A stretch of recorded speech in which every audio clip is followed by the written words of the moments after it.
Hello and welcome to my channel on Ancient and Chinese Astrology. I am professional astrologer Zagata from the website 100%astrology.com, and in this video I would like to examine the topic of the benefits of divination and why astrologers should not look down on divination. Now this is a long and somewhat complex topic because it requires that the person be well versed in history, in what is divination, the many types of divination, the types of astrology, what divination can be used for, the limitations of astrology, the limitations and requirements for divination, etc., etc. Now, the primary reason why I'm doing this video is to educate and to help people widen their perspectives, because again, because of the history of astrology, and not just astrology, and the human history, especially throughout the last 500 years, because of in fact even less, because of the age of so-called enlightenment, astrology was severely watered down and, as Robert Zoller says, tinkered and corrupted in the name of reform. And it's because of this that there was this separation of astrology and divination, whereas in ancient times this was not the case. Not just in ancient times, and in fact in other cultures like Chinese or Asian culture, no such distinction really exists. I mean, so in other words, their practitioners, they do not look down on divination. On the contrary, they are not condescending. They are very respectful and actually wowed by divination. So let's first, prior to delving deeper, it's very important to keep this quote in mind by this German theoretical physicist. Not only is the universe stranger than we think, it is stranger than we can think, as given in my video Is Astrology a Science, where I quote American astrologer Charles Aubert. This is from his article. So again, please keep this in mind, because your perceptions of what is possible to divinate and predict and to judge will be severely stretched in this video, particularly if you only practice astrology and are not aware of the scope and breadth of divination. So let me first pay my tribute again to astrologer Robert Zoller. 2 years ago I wrote this article as a tribute to him. He is one of the astrologers that influenced me the most. In fact, he remains to this day and will probably remain till the rest of my life as my primary influence. And despite my growing knowledge over the past what's been like 12 years now or 13 years, but the point is that when you are training, when you are educating students in whatever you are teaching, the mind of such people is very innocent. It's like a child. It's a best case scenario, and it's very suggestible. It can be easily influenced, and I'm very grateful for Robert Zoller, because I'm grateful to him because his views, he had favorable views on divination. First of all, in ancient times, ancient astrology was with alchemy and with magic. They were three sisters. Again, this separation did not exist. But the point is, as I was studying taking his courses, studying his materials, I was very I'm extremely grateful for because if he had said that divination is if he was condescending, he said divination is it's not like astrology. Astrology is the highest science. Divination is something I don't know, some astrologers say that fortune tellers, they cannot learn astrology, they do not like to commit for so many years, or for whatever reason, it's too deep, it's too comprehensive, they learn divination, and that's not the case. I mean, if Zola had said this, I would have been negatively influenced in my views towards divination. Although truth be told, when I was taking his courses, 2009, 2010, I had already experience with I Ching, the book of changes, the old historical. But the point is, nevertheless, if he could have contributed to kind of closing the door for me in my future studies of divination, as I will examine two methods that are close to my heart. Also, it's very important to, as I mentioned, history, to know that I will quote from Chris Brennan's book, American Astrology. Chris Brennan, his book Hellenistic Astrology: The Study of Fate and Fortune, that I've been using as a source for some of my videos. Very extremely useful book that I recommend for the history of astrology. He also illustrates some techniques, but again, they're very basic. For astrologers, they will not be useful. I mean, for those that study the classical tradition, obviously. I mean, otherwise, for modern astrologers, it would be also very useful. Now, two things I want to quote. The first is that this is page 24 in his book.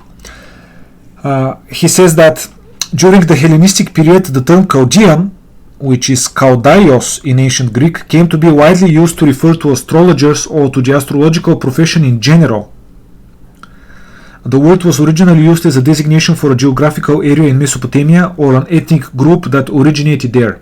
Later, the term came to be used to refer to a class of priests from Mesopotamia who were thought to specialize in divination and astrology. Folks, note, divination first, not astrology. Divination and astrology. And again, as this is my YouTube channel, Ancient and Chinese Astrology. In my videos, as I explain, horoscopic astrology is like just over 2,000 years old. Divination is tens of thousands of years old. So again, these priests, they were skilled in divination and astrology. But originally, it's an oral tradition, etc. Divination came first. So again, astrologers and people who look down on, who are condescending towards divination, should know this and should correct their misconceptions. Next, the next quote is from, again, same book, Chris Brennan's book, page 19, where Chris says that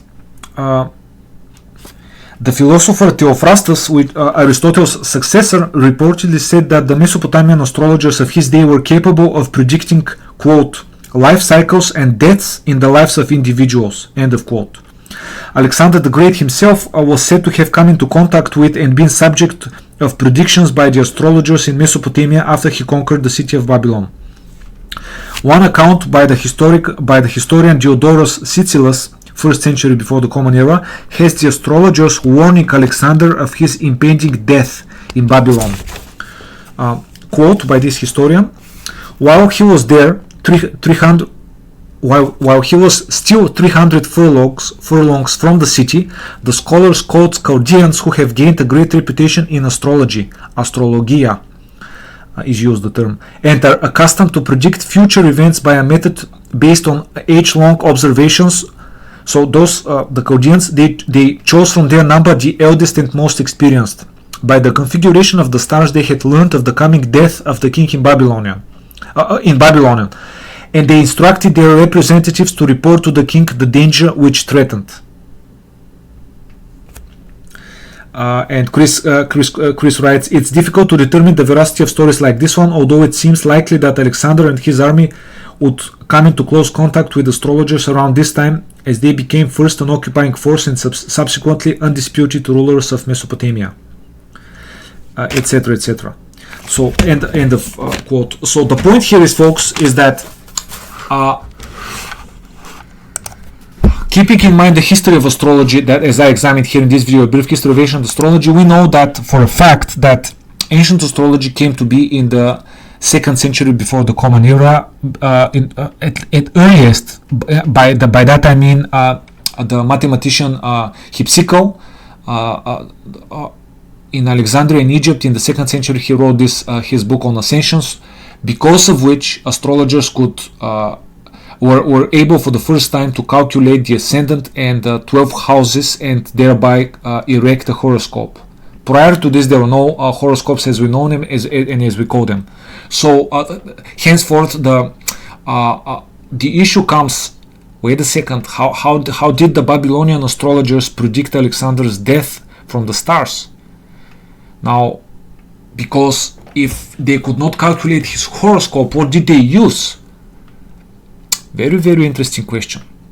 So the answer obviously is, if we assume that this story is accurate, and I have no reason not to assume it, because it's quoted by a historian. But anyhow, even if it's not accurate, I will show many other examples. The point is, they either use mundane astrology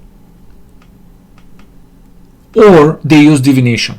There is no other way. I mean, there is another way. The knowledge was given as in channeling or something else, but the historian said the stars.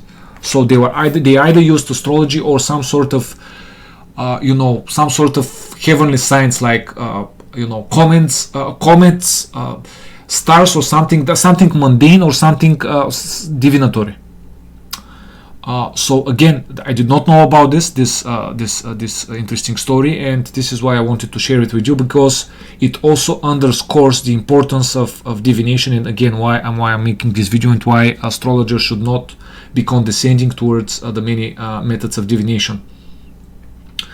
Okay, so let's what shall I start with? So while I was looking for pictures of images for this video, I came across, I like this one from the free website Pixabay. I also want to give credit to these people. They're, as you see, it's free for commercial use, etc. No attribution, but I want to expose their their websites, their what they're sharing, etc. This is one. This is another one. These are the so-called Lenormand cards, although they should be called Game of Hope. Another method of divination. We have runes also. We also have here some sort of precious stones or crystals, etc. And speaking of, I'm not familiar, I've never studied runes, but there are also many other methods, entrails, entrails of animals, and divination by geomancy, by the air, by fire, by water, by you name it. There are dozens, if not hundreds, of methods of divination. And I want to make it very specific, very clear that by divination here I mean a system that is transmissible, that can be taught to others. I'm not talking about psychic stuff, okay? Although divination definitely contains a strong psychic element, the methods I have in mind are also obviously the tarot. The methods I have in mind are, again, they're transmissible, they can be replicated, their results can be replicated, etc. Not talking about methods whereby the practitioner is directed by his her intuition only, etc. No. Talking about the system, methodology. This is what I'm talking about. And let's. I mentioned the tarot. I use this tarot deck, which is the Brotherhood of Light Egyptian Tarot. I wrote an article on my website why I've picked it, and explained in detail. It's a long article, and but the point is that this is obviously a traditional deck, and that this deck is extremely connected with astrology, and is particularly with the ancient constellations, the 36 constellations. So again, the wisdom encoded in the sky. We're talking about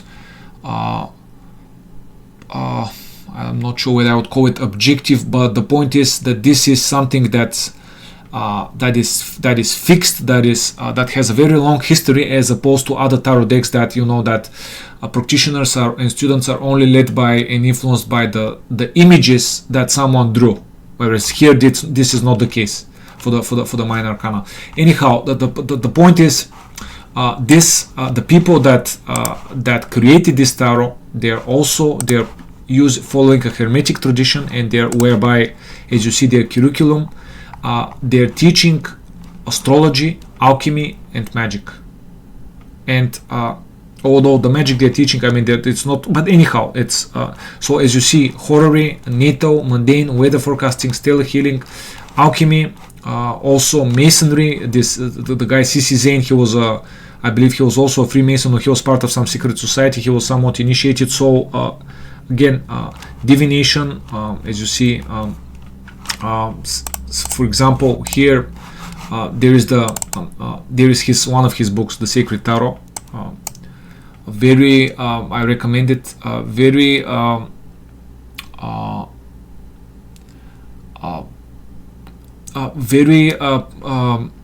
enlightening. It really widens one's horizons, because he's connecting many. He's showing the correspondences between many sciences and disciplines. He's reading the Bible in the not as a historical book, but what is revealed in the Bible, the correspondences, how the tarot is present in the Bible, etc., etc. Very these archetypes, this eternal knowledge. Very enlightening. Very extremely spiritual man. Again, he's talking about this is okay. So another method that is very close to my heart is called Plum Blossom Numerology. It's I've written a detailed article about it on my website. I will give a link in the description. It's a method that uses the I Ching, the Book of Changes, the oldest oracle in the world, possibly the oldest written book, at least 5,000 years old. Actually, it's maybe not the oldest oracle, but again, at least 5,000 years old, and extremely, the way it works and the way the way it reveals information is can be so bizarre, so weird to especially to modern people, and those that are that are only with astrology, or that are how shall I put it, that are somewhat very left hemisphere of the brain controlled. So we are, because with astrology we have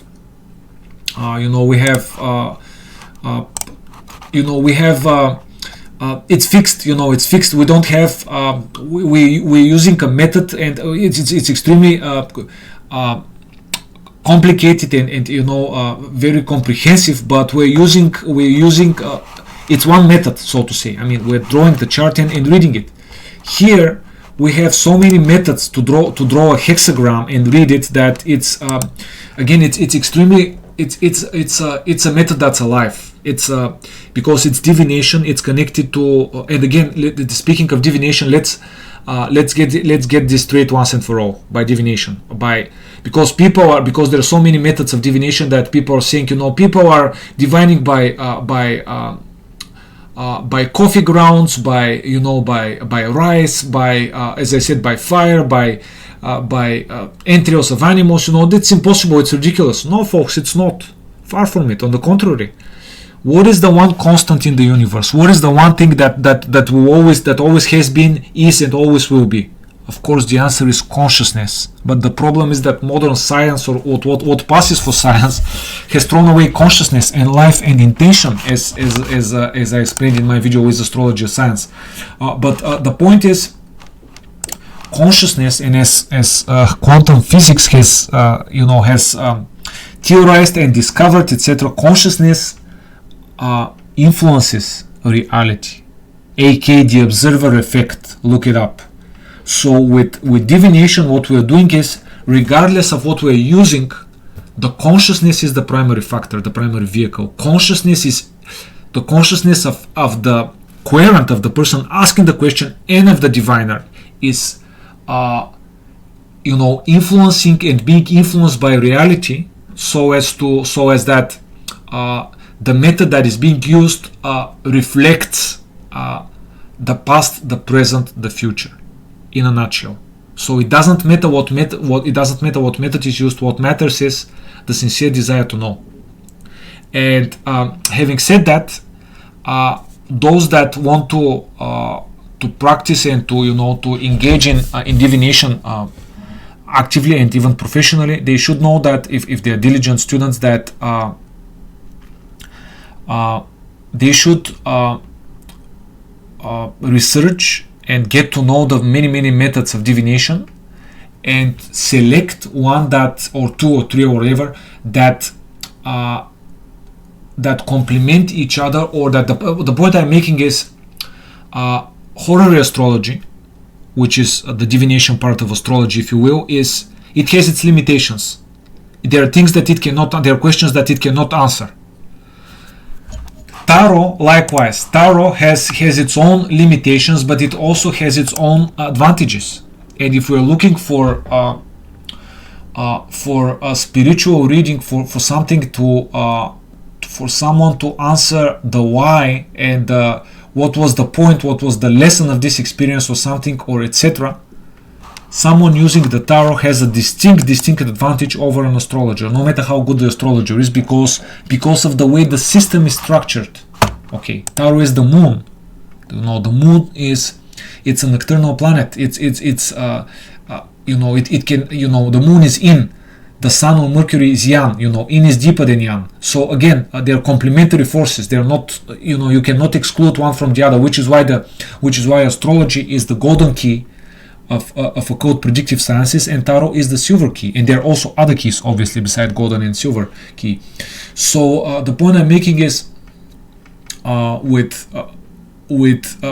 for many people, for most people, horary astrology could be enough, or some other type of method. But again, if you're practicing a lot, if you have clients, or if you're helping people, you will come across cases whereby your method will be insufficient. It will come short, and which is why, again, I'm over the years, as my practice has grown, my experience has grown, I've been drawn to other methods of knowledge.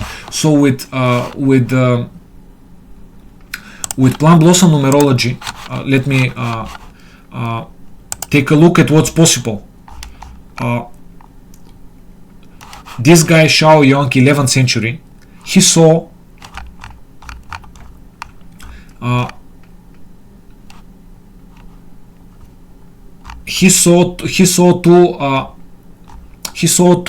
two sparrows fighting on a branch on a tree, and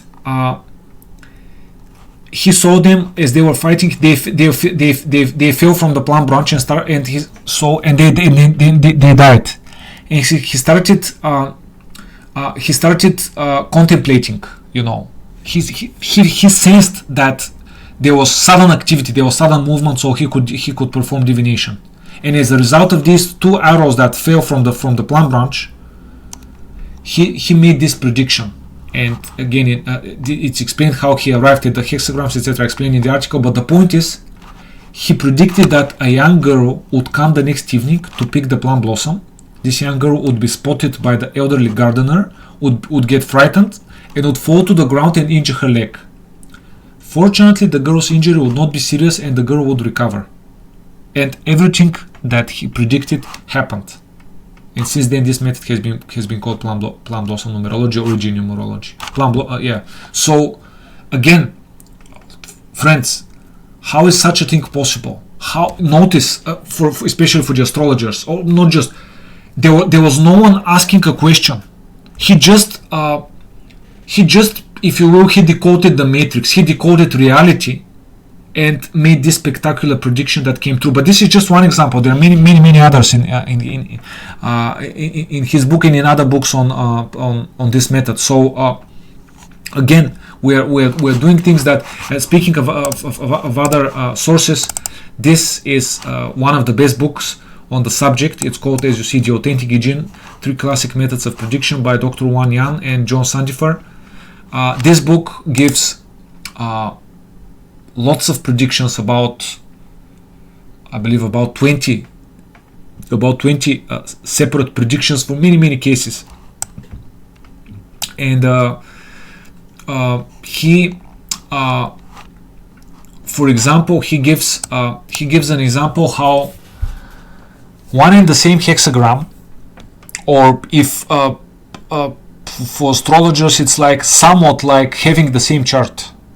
Although for astrologers it's impossible to get the same chart, because because it would happen in 26,000 years, it would repeat, but getting the same chart, and yet the prediction would be totally different from the same chart. Why? Because the context is different, the person asking the question is different, the circumstances are different. So again, this is how shall I put it? A more advanced way of decoding reality, if you will. Also, for example, he gives an example of they were traveling. He and two other friends of his that are professors. They were but masters of Jin. They were traveling by train, and a girl was in their compartment in the train, and they were playing a game, and they included the girl in the game, and she asked them whether they could determine how old her brother is.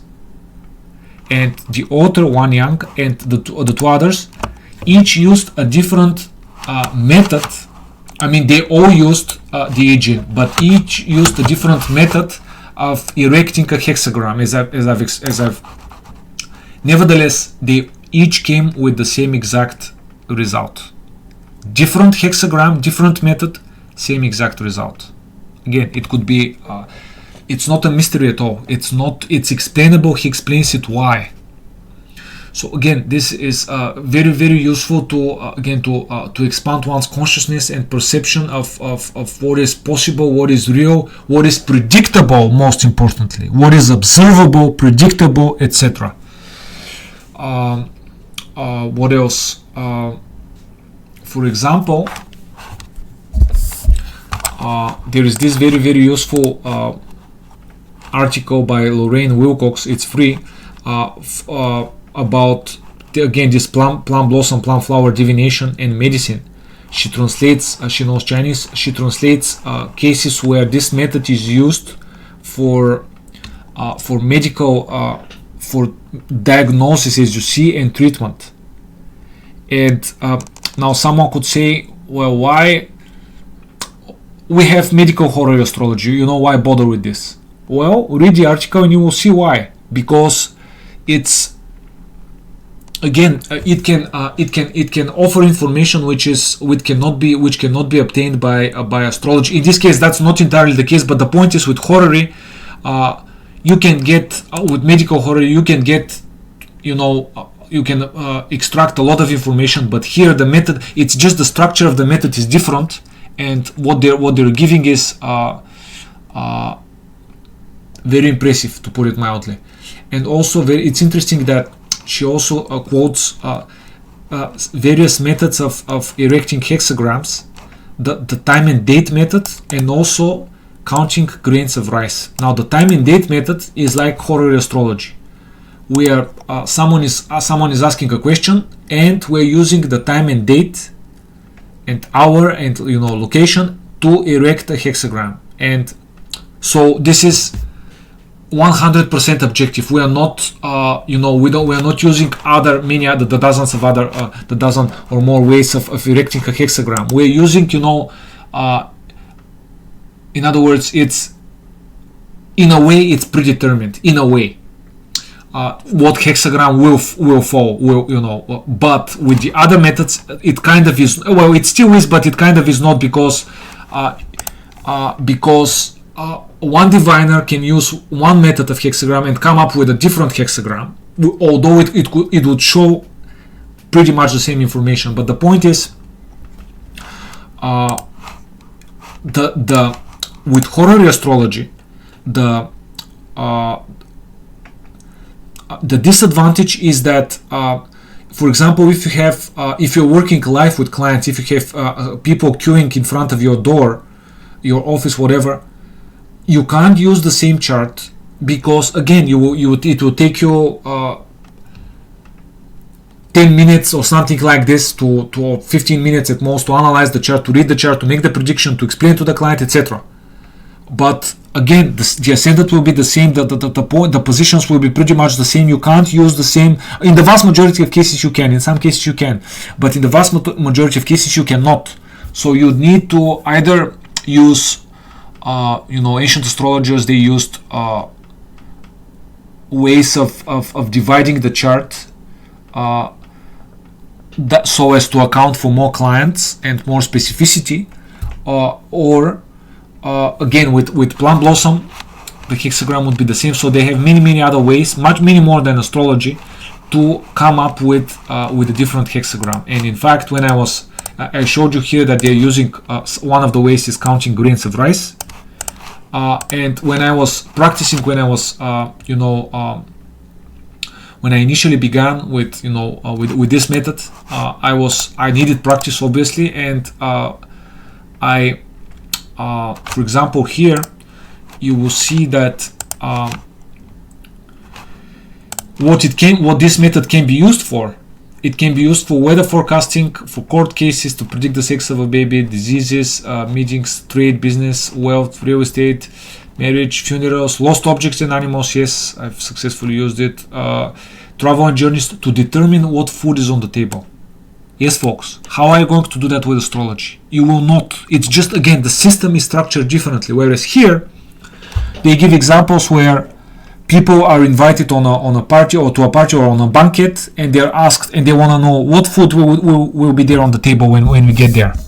It's a genuine question. It's not asked, it's not born out of curiosity. It's a genuine question. People want to know.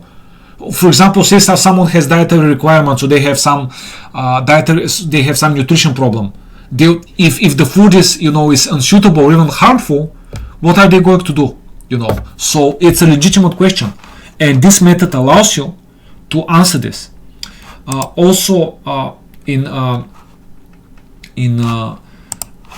ancient astrology, initially we had this. There was this.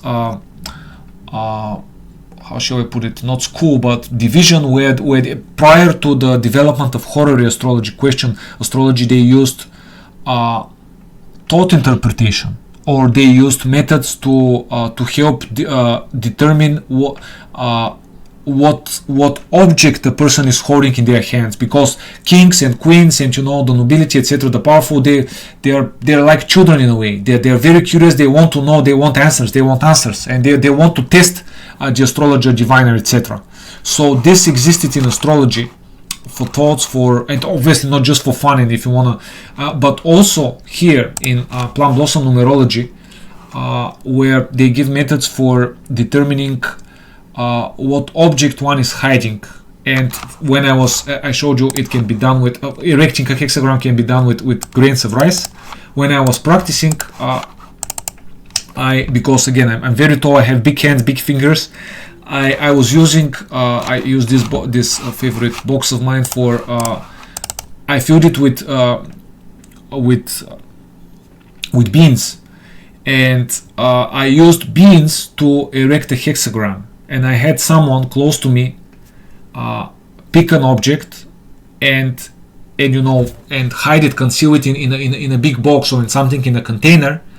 And I would do divination and try to determine what object is being held. Very, it's not easy, mind you. It's not easy.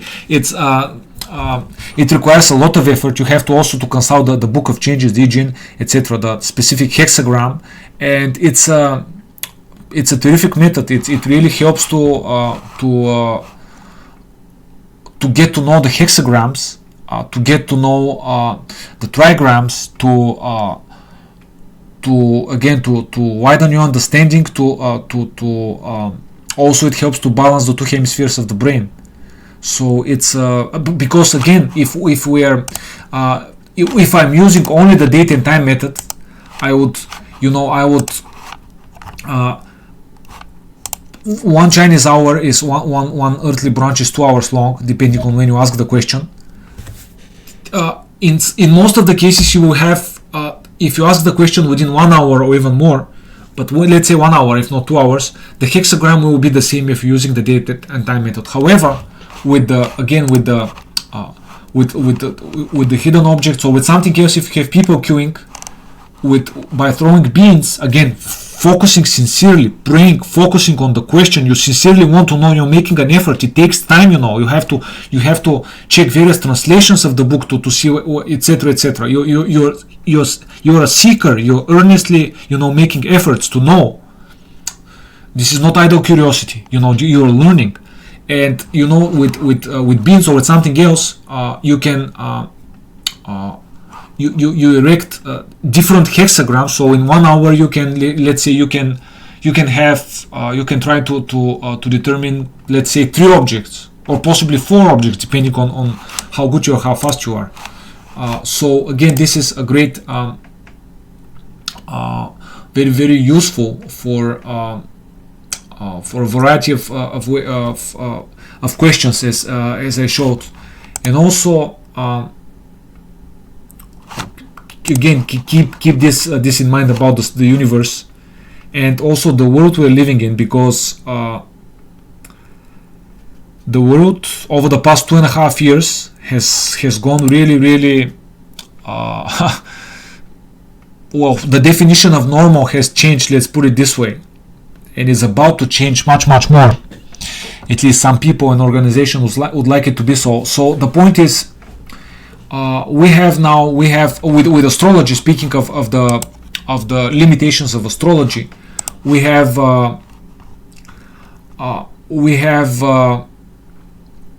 so some would say, you need the chart of a person, of an animal, or something, of a company to predict. But if you don't, what if we're talking about inanimate objects? What if you're talking about robots or hybrid beings? What are we going to do then? These people, these people, they're not people. They don't have a soul. They're artificial creations. What are we going to do? Or they're modified creations. What are we going to do? Well, friends, we're going to use divination. Now, those that don't know horary astrology would have to learn. They would have to learn horary or some other form of divination. But just as an example, with nowadays we have robots that are being. We have drones flying, and this is just the beginning, unfortunately, unless we stop it. But the point is, we have artificial beings that are, that the plan is to walk, among us, among humans, among people with consciousness, among souls, among spirits. So what are we going to do about these inventions? And for those that don't know, currently, in very large, in supermarket chains, in the what's the word? In the storages of these chains, they have robots substituting people. There are videos, I don't know whether YouTube will not censor them, but there are videos in Telegram about this. And also in the United States, there is this video published by someone, I believe in the state of Arizona. I think it was in the city of Phoenix. They took a cab that is driverless. Folks, what are we doing? Where are we going? They took a cab that's being driven by artificial intelligence. So again, if we want to help people, if we want to be of service and of benefit to people, we're gonna need again. We need to widen our understanding, what's possible, what's predictable, and do it. Do it, because who knows what can happen, with these robots, with these soulless beings. So again, divination is literally priceless. And again, if you know astrologers or others who look down on divination, who are condescending, please refer them to this video, because they had better, get rid of their misconceptions fast, because again, the world that's that's coming and that's already being put into place will really stretch their people's beliefs of normal and there is open talk about microchipping children, or there is open, not just talk about virtual reality, metaverse, etc. People getting stuck in virtual reality. In Sweden, there are hundreds of people who can voluntarily be microchipped. They're genetically modified people. There is technology to clone people, possibly. So again, we're dealing with something that, again, this is a modern problem. Like I showed in my video about the zodiac. Again, this is for us to decide. Likewise with these, these soulless beings, etc. These inventions, these artificial intelligence. What's this? So again, divination can be really. There's no other. There is another way, but it's not. It's not achievable. It's not transferable. It's not. I'm talking about prophets. And you either have it or you don't. There are prophets that can. They're. Nostradamus, but he was also an astrologer and physician, as I've explained. But if you're a prophet, if you get, higher input, if you can predict things with extreme specificity, that you have a distinct advantage. But again, these are just a handful of people on the planet. And again, it's not the point. Is my channel is about. Again, I want to, and this is why I have courses and materials that that teach people this knowledge about. Although I don't have about divination yet, but it may be a good idea to come up with something and share my knowledge. But the point is, this divination is it's simply a must. It's simply a must in the world we live in, and also people's problems and and their goals, etc., and be it lost objects, be it marriage, be it children, be it friends, be it travel, be it what have you. And I'm yet to make many more videos, and I will also illustrate with specific examples, not just with natal charts, but also with horror and also with divination, what is possible to answer, achieve, predict on a consistent basis. So again, this is my channel, Ancient Chinese Astrology. If you like this video, I would appreciate it if you subscribe. If you have a comment or question, I would be happy to read them and answer them. And thank you for watching.